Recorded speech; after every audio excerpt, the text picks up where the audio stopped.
Let's begin by setting the table. Two guys who know all about Indiana high school football give us their thoughts on what we expected to see this weekend. Were they right? We send it now to Greg Rakestraw with ISC Sports Network and Shine 99 and the voice of Sheridan Football, Drake Wally. Mr. Plant, thank you very much. Great to be back with you. My name is Greg Rakestraw. I get to be on the call of the 3A and 6A state championship games next weekend on Fox Sports Indiana. But I'm not alone in breaking down the semi-state round of the football playoffs, joined by Drake Wally. He's been on the call of the Sheridan Blackhawks this year for Shine 99 in Frankfort. And since Sheridan a traditional 1A power, they played Western Boone, who's still playing in the 2A playoffs as well. Drake, wanted to get your thoughts as what's going to take place this weekend in 1A and 2A.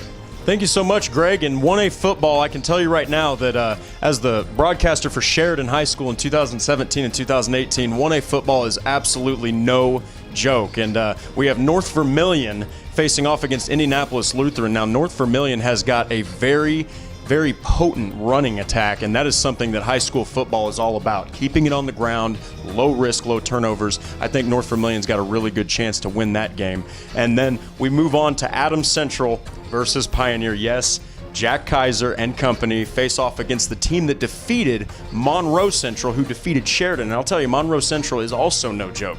So the fact that Adams Central's in that game isn't by mistake.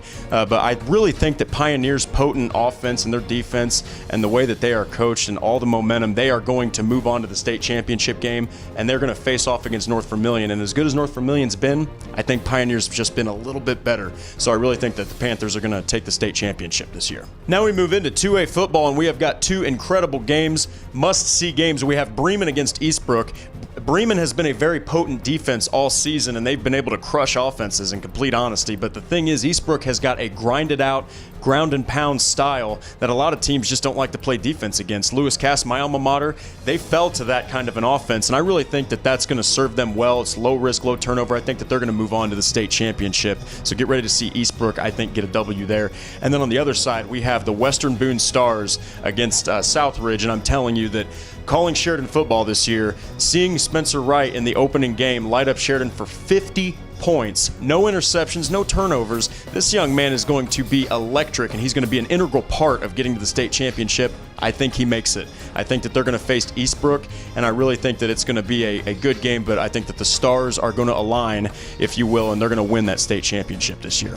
All right, Drake, thank you very much. Let me give you my take on classes 3A and higher. First of all, we predicted a big 3 and 3A all year long, and that's the way it's played out. West Lafayette on the north half of the bracket got past Brebeuf, who tripped him up a year ago. They take on Fort Wayne Bishop Luers and have to make the drive to Fort Wayne. I still like Big George Karloftis' chances and the rest of his talented teammates for Westside to make it back to Lucas Oil for the second time in the last 4 years and third time in the last decade. Chittard and Memorial. First time these teams have played in a semi-state for about a decade. Memorial had the better of it the last two times they have played.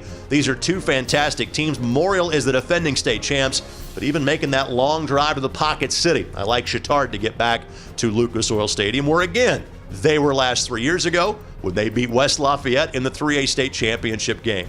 In 4A, I think it's two great matchups, but frankly, whomever makes it to Lucas Oil, I think that the winner of the 4A North semi-state is the favorite to win the 4A state championship, and I picked at the beginning of the postseason for Fort Wayne Bishop Dwenger to get the job done. They won the Summit Athletic Conference. It has 5A and 6A powerhouses. I think they can win the 4A bracket as well, but Mishawaka has been playing exceedingly well, including knocking off Penn at the end of the regular season. In 5A, the best four teams made it to the semi-state. New Pal in Michigan City, Columbus East and Decatur Central. Give me the two teams closer to Indianapolis. New Pal at home, Decatur Central on the road. I think the big stumbling block, though, for them was Cathedral. They got past them in the sectional championship game. I like the Hawks to make a first-ever visit to a football state championship game. And finally, in 6A, it's what you expect every year, an all-MIC get-together. Carmel and Warren Central.